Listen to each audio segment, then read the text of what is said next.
বহুদিন বাৰু প্ৰেক্টিছ নাই, স্কুলত কৰি থকা সময়তে কৰিছিলোঁ। গতিকে আজি আৰু আমাৰ যিহেতু আমাৰ ষ্টুডেণ্টছ আৰু টিচাৰৰ মাজৰ গেট টুগেডাৰ প্ৰগ্ৰেম, তাত মই কবিতাটো বিচাৰিছোঁ কৰি। কবিতাৰ শিৰোনাম ধুনীয়া দেখাৰ বয়স নাই। কবি মামণি ৰয়ছম গোস্বামী। ধুনীয়া দেখাৰ বয়স নাই, ধুনীয়া ফল আবতৰটো পৰে। বাঁহী চোতাল শাৰী শাৰী, ন বোৱাৰীৰ যদি খহি পৰে উৰণি, ধুনীয়া দেখি। ওৰে ৰাতি উজাগৰে থাকি, ৰখি আছে যদি চুবুৰীয়াৰ ৰোগী, টোপনি ক্ষতি হ'লেও ধুনীয়া দেখি।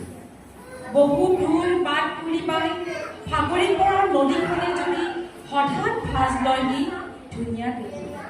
ৰাস্তা পাৰ হ'বলৈ গৈ আঠ বাটত ৰৈ যোৱা কিশোৰীৰ সৰাজ লাগি, ধুনীয়া দেখি। মাকৰ বুকুৰ পিয়াহ চুহি শিশুটিৰ লাল খাল টোপনি, ধুনীয়া দেখি। দোকানীয়ে হিচাপত ভুল কৰি বেছিকৈ দিয়া 100 টকাখন ঘূৰাই দিয়ে যদি আপোনাক, ধুনীয়া দেখি। ঠিকনা ভুল কৰি অহা চিঠিখনক যদি আপুনি সঠিক বাট দেখুৱায়, ধুনীয়া দেখি।